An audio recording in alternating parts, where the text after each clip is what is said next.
చిన్న ఇంజెక్షన్ ద్వారా మోకాలు మరియు నడుము నొప్పులకు దీర్ఘకాలిక పరిష్కారం. డాక్టర్ ప్రకాష్ గుడిపూడి. సంప్రదించండి. Allied's pain and pain management centre, Hyderabad. BJP రాష్ట్ర స్థాయి నేతల సమావేశం అయితే ముగిసింది. ప్రస్తుతం బీజేపీ జాతీయ కార్యదర్శి సత్యకుమార్ ఉన్నారు, మాట్లాడదాం. ఎలా నిర్ణయాలు తీసుకున్నారు, పొత్తులపైన ఏమన్నా నిర్ణయం వస్తుందా లేదా తెలుసుకుందాం. సార్ నమస్తే సార్. అంటే పొత్తుల గురించి చాలా హాట్గా డిస్కషన్ జరుగుతుంది. భారతీయ జనతా పార్టీ, టీడీపీ, జనసేనతో వెళ్ళబోతుంది.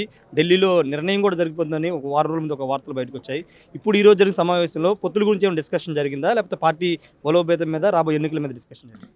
మీరు చెప్తున్న వార్తలు బయటకు వచ్చింది పత్రికల్లో కొన్ని మీడియా ఛానళ్ళల్లో. పార్టీకి సంబంధించిన వరకు పొత్తుల మీద ఖచ్చితంగా ఇవాళ చర్చ జరిగింది. నాయకుల కార్యకర్తల అభిప్రాయాలు తీసుకోవడం జరిగింది.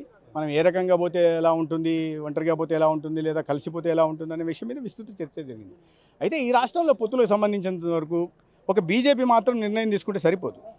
ఎందుకంటే మిగతా పార్టీలు ఎవరైతే పొత్తు కోరుకుంటున్నారో, లేదా పొత్తు ఉండాలని కోరుకుంటున్నారో, లేదా పొత్తుల గురించి చర్చ జరుగుతుందో ఆ పార్టీలు కూడా ముందు రావాల్సింది. వాళ్ళు కూడా ముందుకు వచ్చి మాట్లాడితే దాన్ని ముందు తీసుకెళ్ళడానికి అవకాశం ఉంటుంది. మాకు సంబంధించినంత ఇవాళ సంస్థాగత విస్తరణ మీద దృష్టి పెట్టాం. అదే సమయంలో ఈ ఫాల్స్ నేరేటివ్ ఏదైతే భారతీయ జనతా పార్టీ మీద చేస్తున్నారో, కానీ అవగాహన లేకుండా అజెండాతో కొంతమంది నాయకులు చేస్తున్నారో వాళ్ళని, ఉదాహరణకి ఈ కమ్యూనిస్టు నాయకులు అంగన్వాడీ విషయాల్లో మాట్లాడుతుంటారు.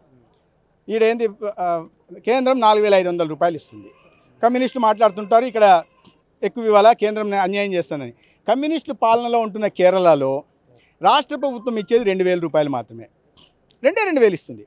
బీజేపీ ప్రభుత్వంలో ఉన్న హర్యానాలో 15,000 రూపాయలు ఇస్తుంది రాష్ట్ర ప్రభుత్వం, ప్లస్ కేంద్ర ప్రభుత్వం ఇచ్చే 4,500. అంటే ఇట్లాంటి ఫాల్స్ నేరేటివ్స్ను వాళ్ళు అధికారంలో ఉన్న చోట ఒక రకంగా, అధికారంలో లేని చోట ఒక రకంగా చూసి వాళ్ళు, అంటే ఈ దేశం అభివృద్ధి చెందడం ఇష్టం లేక, ప్రజలు సాధికారత సాధించడం ఇష్టం లేక ఇటువంటి విమర్శలు చేస్తుంటారు. విమర్శలు మాత్రం తిప్పికొట్టాలని అనుకున్నాం. కాంగ్రెస్ పార్టీ చేసినా, అది వైసీపీ పార్టీ చేసినా, ఇతర ఏ రాజకీయ పార్టీ చేసినా కూడా ఈ రాష్ట్రంలో అభివృద్ధి మీద, సంక్షేమం మీద చర్చకు మేము చాలా సిద్ధంగా ఉన్నాం. బహిరంగ ఏదో ఒక ఛానల్ లీడ్ తీసుకుని ఈ విషయాల మీద అన్ని పార్టీలను కూర్చోబెట్టి చర్చ పెడితే మీకు పానీ కా పానీ దూద్ కా దూద్ అయిపోతుంది. 2014 నుంచి ఇవాళ డెవల్యూషన్ ఆఫ్ ఫండ్స్ మీద కానీ, గ్రాంట్స్ మీద కానీ, లేక అభివృద్ధి కార్యక్రమాలు కానీ, మౌలిక సదుపాయాల మీద పెట్టిన పెట్టుబడులు కానీ, తెచ్చిన పరిశ్రమలు కానీ, కల్పించిన ఉపాధి అవకాశాలు కానీ, లేదా అందిస్తున్న సంక్షేమ పథకాలు పేరున మేము చర్చించడానికి సిద్ధంగా ఉన్నాం. చర్చ అంటే పొలిటికల్గా ఎందుకు అలయన్స్ గురించి ముందుకు అడుగు పడట్లేదు? అంటే ఎన్నికలకు చాలా సమయం దగ్గర పడుతుంది. వైపున అధికార వైసీపీ, టీడీపీ వీళ్ళంతా కూడా అభ్యర్థులు ఎంపిక చేసిన ప్రయత్నంలో ఉన్నప్పుడు బీజేపీ ఎందుకు అంత స్పీడ్గా, యాక్టివ్గా వెళ్ళట్లేదు ముందుకి? ఎందుకు సార్ దీన్ని? పెళ్లి జరగాలంటే పెళ్లి కొడుకు, పెళ్లి కూతురు ఇద్దరు సిద్ధం అవ్వాలా. మీరు పెళ్లి కొడుకు దగ్గరికి వెళ్ళి మీరు ఎందుకు చేసుకోవట్లేదంటే ఏం సమాధానం చెప్తాం? పెళ్లి కూతురు దొరకాలా. పెళ్లి కూతురు దగ్గరికి వెళ్ళి ఎందుకు చేసుకోవట్లేదు, పెళ్లి కొడుకు దొరకాలా. మీరు పెళ్లి కూతురు కూర్చోబెట్టి ఇద్దరితో మాడాలి, వాళ్ళతో మాడాలి, వీళ్ళతో మాడాలి, మధ్యవర్తిత్వం చేసేవాళ్ళు. అంతేగాని మీరు ఎందుకు చేసుకోవట్లేదంటే మీరు వెళ్ళి మిగతా పార్టీలు కూడా మాట్లాడండి. ఏ పార్టీతో మీరు అని మేము అనుకుంటున్నారో పెట్టుకోవాలని, లేదా ప్రజలు కోరుకుంటున్నారో, లేకపోతే మీరు భావిస్తున్నారో, లేదా చర్చ జరుగుతుందో ఆ పార్టీ వాళ్ళు కూడా ముందుకు రావాలి, చెప్పాలి. చెప్తే అది వేరే విషయం, పార్టీ నిర్ణయం తీసుకుంటుంది. ఇప్పటివరకు అయితే మేము 175 అసెంబ్లీ స్థానాలకి, 25 పార్లమెంటు స్థానాలకి, అది ఏమైనా కానీ మాకు ఈరోజు కొత్త కాదు. 2 సీట్లతో ప్రస్థానం మొదలుపెట్టాం.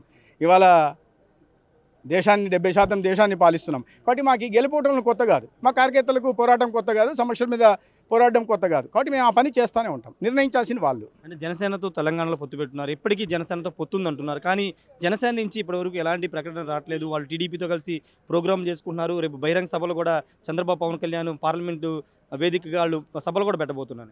ఈ ప్రశ్న కూడా మీరు పవన్ కళ్యాణ్ గారిని అడగాల, ఏంటండి అని. ఇప్పుడు భారతీయ జనతా పార్టీ పొత్తు పవన్ కళ్యాణ్ గారి నుంచి ప్రతిపాదన, సరే ఆ రోజు ఉన్న పరిస్థితుల దృష్ట్యా పొత్తు పెట్టుకోవడం జరిగింది. మేము చాలా నిజాయితీగా ఒక నిజమైన సంసార బంధంలో ఏ రకంగా ఉండాలో నిజాయితీగా ఉంటాం. ఇవాళ కూడా మేము అదే మాట చెప్తున్నాం. ఏమని? పొత్తు జనసేనతో ఉంది అని. ఇప్పుడు మిగతా విషయాలు మాట్లాడాల్సిన మాత్రం పవన్ కళ్యాణ్ గారు, ఆయన సమాధానం చెప్పాలి, ఆయన పార్టీ చెప్పాలి. ఆయన మీద మాకు నమ్మకం ఉంది. ఆయన ఏంటంటే ఈ రాష్ట్ర ప్రయోజనాలను ఆశిస్తున్నారు. కాబట్టి అయితే ఆయన మిగతా వాళ్ళ మధ్యవర్తిత్వం చేయాల్సిన పని ఒకవేళ ఉండేటట్లుంటే ఆయనే చేయాలి. అంతేగాని మా వరకు సంబంధించిన వరకు మనం మళ్ళీ చెప్తున్నా, అన్ని స్థానాలకు పోటీ చేయడానికి మేము ప్రయత్నాలు చేసుకుంటున్నాం. ఆంధ్రప్రదేశ్కి ప్రత్యేక హోదాతో పాటు విభజన హామీలన్నీ నెరవేరుస్తాము అని కాంగ్రెస్ పార్టీ చెప్తుంది. షర్మిలాని ఆంధ్రప్రదేశ్ కాంగ్రెస్ అధ్యక్షురాలు తీసుకురాబోతున్నాము, ప్రజలకు మాకు ఓట్లు వేయాలని వాళ్ళు కోరుతున్నాను. ప్రత్యేక హోదాని ఆంధ్రప్రదేశ్ విభజన చట్టంలో చేర్చని ద్రోహే కాంగ్రెస్ పార్టీ.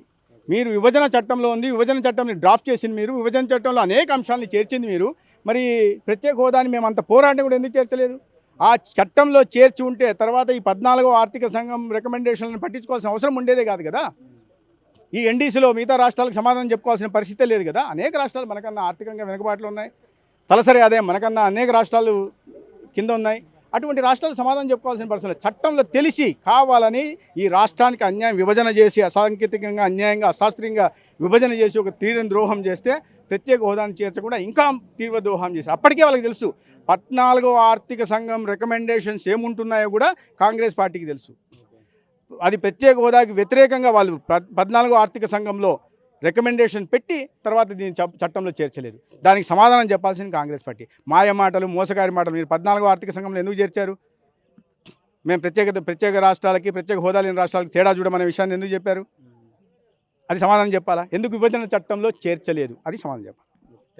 సార్ మొత్తంగా కూడా చెప్తున్నారు.